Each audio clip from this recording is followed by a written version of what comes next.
Hello, happy Monday, everyone. This is the Bright Spot video for the week of May 8th.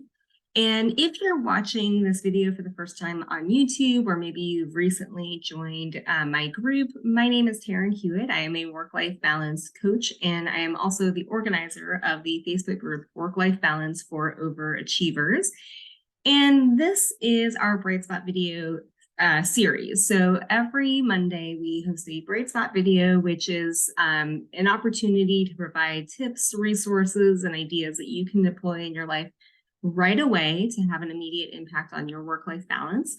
And so we're going to kick this one off. This is one that I had a lot of fun playing with as I was putting together the ideas, and it's really top of mind for me because I also am working on building out a time management challenge for that Facebook group, Work-Life Balance for Overachievers. So if that's something that interests you, you can head over to that group by clicking the link below this video, or if you're in that group already, the event is going to be held later this month and is pinned at the top of the group. So it should be very easy to find. But all of that being said, today's topic is about how to take a productive break, which is a break that actually recharges you. And so I feel like this is something that is worth diving into because in general, I think many of us are really not great at actually taking breaks. And there's a lot of like mental funk that goes into that, right? Like we tend to think that taking a break means that we're going to get less done. Maybe there's some guilt associated with taking breaks. Or you may just have a schedule that makes it legitimately physically hard to take a break. If you have a lot of meetings that are back to back, or you have a really tight schedule, that could be a little bit more challenging. And so what we're going to talk about today is some of the benefits of taking breaks, examples of what a productive break really looks like. And then we'll address some of those challenges. So if you typically have a hard time taking a break, we'll talk through some strategies that you can deploy, again, right away with the goal of seeing some improvement immediately this week. Okay. So when we think about breaks, there are really two different types of breaks. So one is a break from thinking work, right? And so when you're doing work that is logical or requires focused organization, planning, problem solving, things like that, you are using the prefrontal cortex of your brain, which is the thinking part of your brain. And so one type of break is going to be a break from that thinking element, the logical part of your brain, stuff like that. And the thing that I thought was really interesting with this when I was thinking through it is that prefrontal cortex, that part of your brain is also the part of your brain that is responsible for using willpower. So I just thought I'd like drop that nugget in here because it's such a common thing when we think about like trying to eat better, trying to work better. A lot of times people deploy willpower in association with those things. And if you are in a corporate environment or you have some kind of day job that's constantly using those thinking skills, not taking breaks may be having a dramatic impact on even your willpower or your ability to follow through with eating healthy or doing these other things, right? So that's kind of a side note, but I just thought I'd mention it because it jumped out to me when I was kind of researching things and playing around with this topic. Now, the other type of break is going to be more of a movement break. So anytime you are sitting for long periods of time, that can increase your risk of diabetes, heart disease, obesity, things like that. And so it's really important that you take breaks through long periods of sitting. So that could be if you sit at a desk as part of your regular job, that's going to be an important component. And the other example is just sitting and watching TV, right? So all of us, or many people can find it very easy to sit in front of the TV for long periods of time, or sit on the couch and scroll through social media for long periods of time. So anytime that you are physically sitting still for a long period of time, it's essential for your physical and your emotional health to get up and move and have some kind of physical activity other than sitting. Okay. So having just kind of hit on those two kind of core categories, let's talk about some of the benefits that actually come with taking breaks.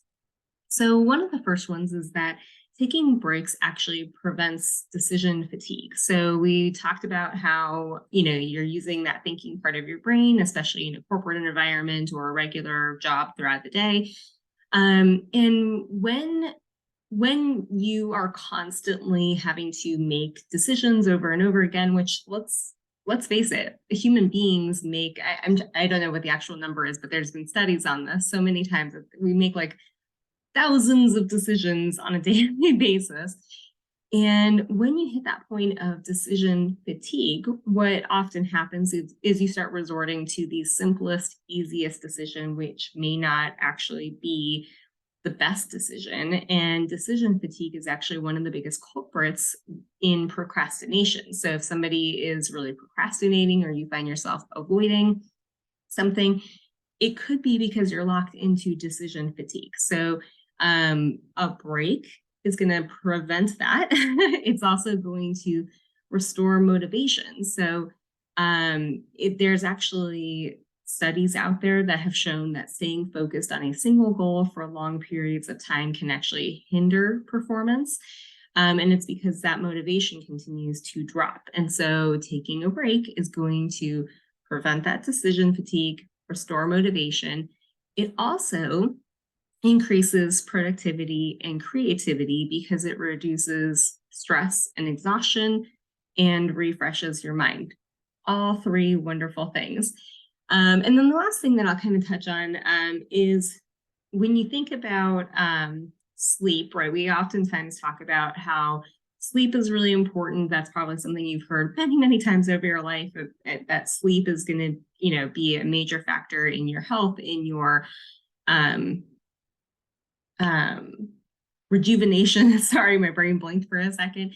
And a big part of that is because sleep not only is restorative, but it also helps consolidate memories and improve learning, right? And there's a lot of studies that show that what they refer to as waking rest has all of those same benefits of sleep when it comes to consolidating memories and improving learning. So waking rest is going to be maybe an example where you're obviously not asleep, but you are letting your brain take a break. You're letting your body take a break, right? You're letting all of those just natural bodily tendencies kind of take over and do their own thing rather than trying to control them or focus them or point them in any particular direction, right? So all of that being said, that we just talked about some of the benefits of taking a break, but when should you not take a break?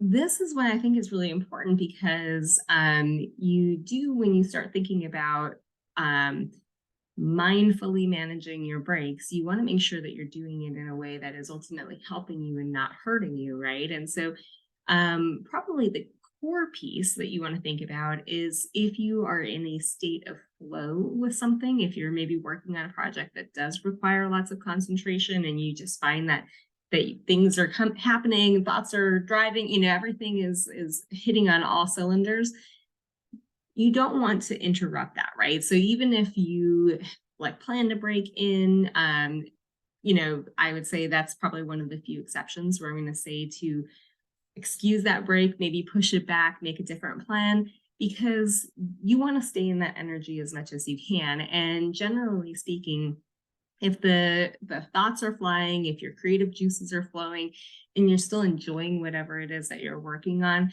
that's generally going to be a good cue to you that you are fine. You don't necessarily need a break right that second. Everything is working exactly the way it is. Now, that same token, it's really important to pay attention to your body and to your mind as you go throughout the day, because obviously the opposite is also true. So even if you do plan in breaks, you may feel yourself physically getting drained, or you may notice that you're taking a little bit longer to make a decision or taking a little bit longer to do a project, right? Those can be signs that it is time to take a break, even if you didn't have one necessarily planned in. So let's use that as a quick bridge then to jump over and talk about what are some examples of good breaks. So now I'm going to focus a little bit more on the thinking work side of things. So again, these are going to be examples of things that you might do if you are in a corporate environment or you're in a job of some kind and you are focused, you're doing focused work that is using the prefrontal cortex. These are the types of breaks that are really going to help you out the most, right? So one is walking or exercise of any kind is known to increase creativity. Now, obviously, that one is also going to help with the movement breaks. So it kind of has that double bonus. If you are sitting at a desk for long periods of time, it's going to help you on both fronts, the physical side of things and the mental thinking side of things. The second example of a good break is one that lets you get out and connect to nature or a cityscape. That type of break is especially good for calming down. So if you have found yourself in a stressful situation, maybe you got, had some upsetting news or a meeting that didn't go well, getting outside and just enjoying nature can be good for helping to calm those nerves and just kind of center yourself a little bit more. Now, again, I'm just going to keep tagging these on, right? Because getting outside and going for a walk is then going to help bring in the calming element. It's going to help increase the creativity, like we were talking about, and it's going to then help you with that physical movement aspect at the same time. So all of these things can continue to be bundled and bring you lots of extra benefits, right? The next thing we'll talk about is any type of break that involves a change of environment is going to help your brain switch gears, right? So if you are working in an office, this could be just going to like a different area of the building for a little while. Maybe you have a break room, maybe you have a cafeteria on site. Maybe you just have like, a bench that you can go sit on outside to get in the nature side of things. Any of those options that come to mind that kind of change the environment that you're in is going to be good. If you're at home, maybe there's, you have a living room or your bedroom or some other space that you can go to that feels completely different from your workspace. What that does is it just helps your brain switch gears really quickly. So it's going to kind of help be almost like that mental switch to turn off all the work that your brain is doing in that thinking and logical work that's part of your job, right? And it's going to help switch it into a different state. The other thing that you can do is have lunch or a healthy snack of some kind. An obvious benefit there is that it's not only helping to take you away, switch the environment, turn your brain off for that short period of time, but it's also going to help recharge your body at the same time. So again, any time that we can do a break of some kind that's going to benefit your body and your mind, that's always going to be an added bonus, right? Another example of a really productive break is taking a power nap. Now, this is one that I will say you have to be, really mindful and maybe a little bit self-aware of how you are with naps. So if you're going to do this in the middle of the workday, it's obviously going to be important to have alarms set and like know that you will actually wake up to the alarm. So there is, like I said, some level of self-awareness.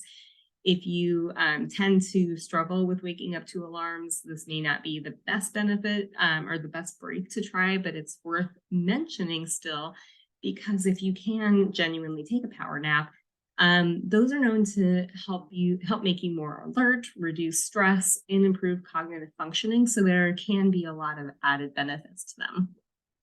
Now, a nice, easy, quick break that you can do is to focus on your breathing. So even just doing deep breathing for as short a time as 30 seconds is known to help relax your body and your mind. And then the last thing that I'm going to mention is just switching the sides of your brain that you're using. So again, if we're doing a lot of thinking work and really focused on that prefrontal cortex. That also means that you're probably using a lot of your logical left brain side of your brain, right? And so doing something that switches to the creative right brain dynamic, like doing a coloring book or drawing or doing just really any kind of creative activity, is going to be really helpful, because again, it's going to give that left brain a little bit of a break, switch, do the mental switch off to essentially change your environment in a mental way. And then kind of restore everything so that when you come back to using that left brain, you're gonna that side of your brain is going to be a little bit more refreshed and a little bit ready to jump back into work. Now, I think the same thing could be said on the opposite side. So if you're somebody who has a really creative job, you might find yourself actually using the creative right brain a little bit more. And so if you're doing a big task or something that requires a lot of focus on the creative right brain side of things, a really productive break for you might be switching to the more logical side and doing it like a puzzle of some kind that really gets you thinking, right? So the question that a lot of people are gonna, or the point that a lot of people will often make when you start talking about breaks, is a lot of people oftentimes feel like they can't take breaks. And so if you're in that space, I want to take some time to address that, because obviously if you are in that spot or you're in that train of thought, it's not going to, the type of break is not going to be helpful in any way, right? So the first thing I want to kind of establish, if that is you and you think that you're not able to take breaks, is why you believe you can't take a break. So usually there's two different reasons that I've come across. One is a physical reason, like you've got too many meetings, too many physical, actual things that are like back to back, that there's not enough time, or you may feel like there's not enough time to legitimately take a break. The other one is because you think you can't take a break, and that can come from a lot of different things. I started talking about it earlier in the video. Maybe you feel guilty about taking breaks. Maybe you feel guilty about taking a break because you feel like you're at work, you're getting paid for your time, and some people will feel like they're taking advantage of things, or maybe they feel like they're going to get in trouble from their boss if they take a break of some kind. Maybe you're worried that your work will not actually get done and you won't complete everything that you have to do for the day if you take a break, right? But what I really want to do, if that's you and that's where you find yourself settling in a lot of cases, is just challenge you to really think about everything that we just discussed in the video so far, right? Because everything that we just talked about is how essentially taking breaks is going to make you ultimately more productive, right? So there are studies all over the place that say the longer you work, the more hours you put in, the more focused you are on something, and the longer you do that, the less effective you become, the less productive you become. And so when you take a break, it is for the benefit of your work. It is therefore for the benefit of your boss, for the benefit of the project that you're working on. It is more likely to ensure that you're going to actually you're actually going to complete that work, because the amount of time that you're going to work on that project or the task or whatever it is that you're focused on is going to be the most efficient use of your brain, right? So just challenge yourself to kind of think through that if that's how you're feeling.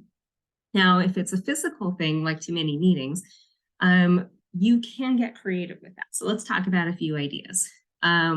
First off, could you take a walk outside during a meeting, right? That's going to be something where maybe you're not necessarily taking a break from work, but you are changing the environment, you're connecting with nature, you're hitting a lot of the other elements that we were talking about.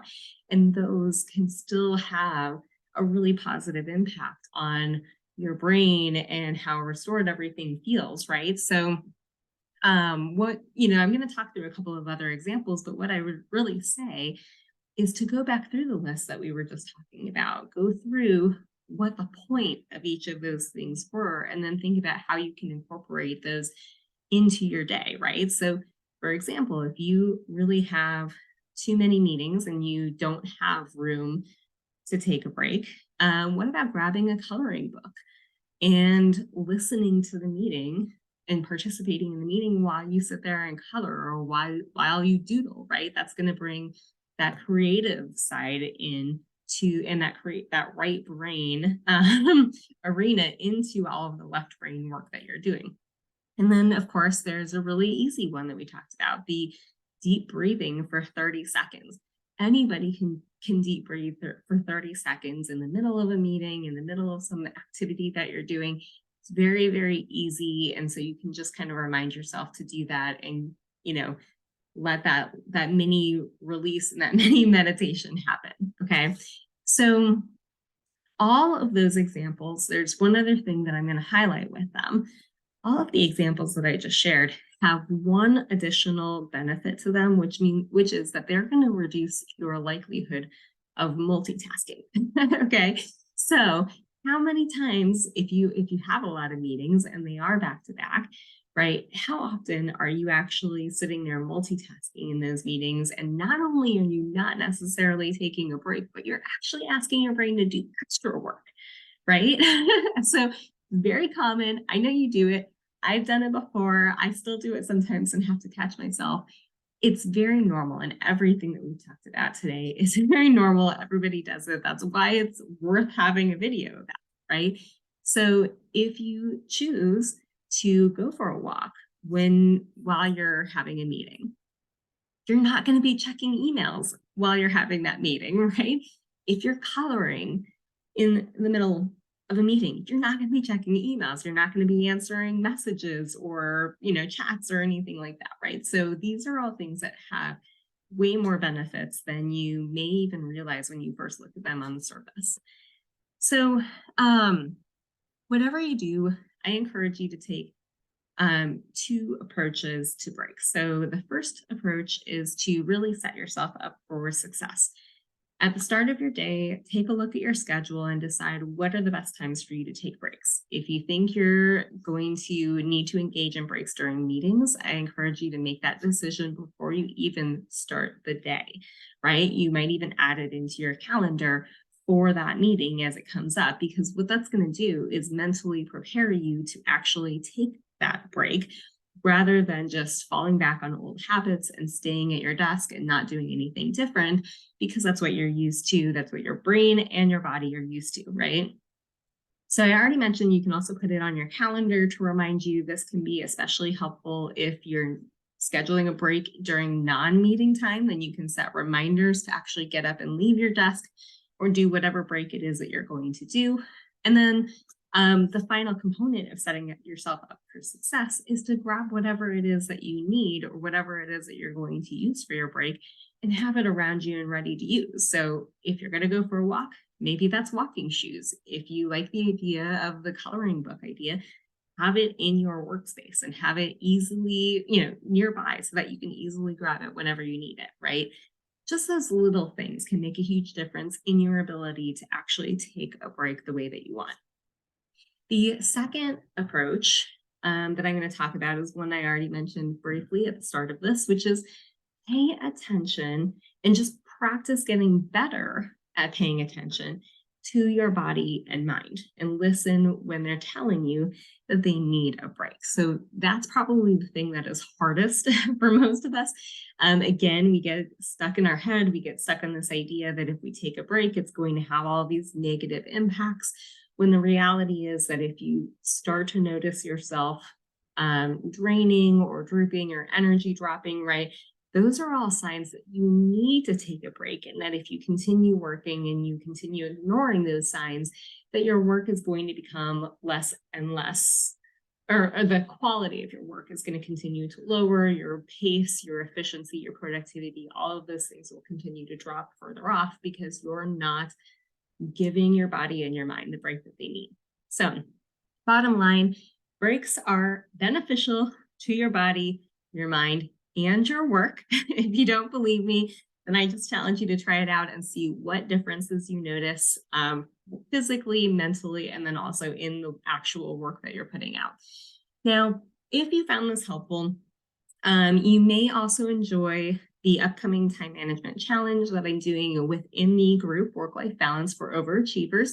So this time management challenge is a 5-day challenge. It's going to run from May 22nd to May 26th, and it is focused around um, identifying and eliminating time-wasting behaviors, and then replacing those with new productivity-boosting behaviors, right? So it's a total switch over. It's a fun opportunity for you to get in and just play around with some of those behaviors that you've been wanting to eliminate for a really long time. And so if that's something that sounds interesting to you and you are already a part of Work-Life Balance for Overachievers, just look at the top of the group page. You'll see the event is pinned right there for easy access. If you're not part of Work-Life Balance for Overachievers, the link for the group is right below this video. Just click on that and it will take you right over to the group. And again, you'll see that event pinned at the top. So I hope everybody joins the challenge. I can't wait to see everyone there. And in the meantime, have a wonderful rest of your week. Bye.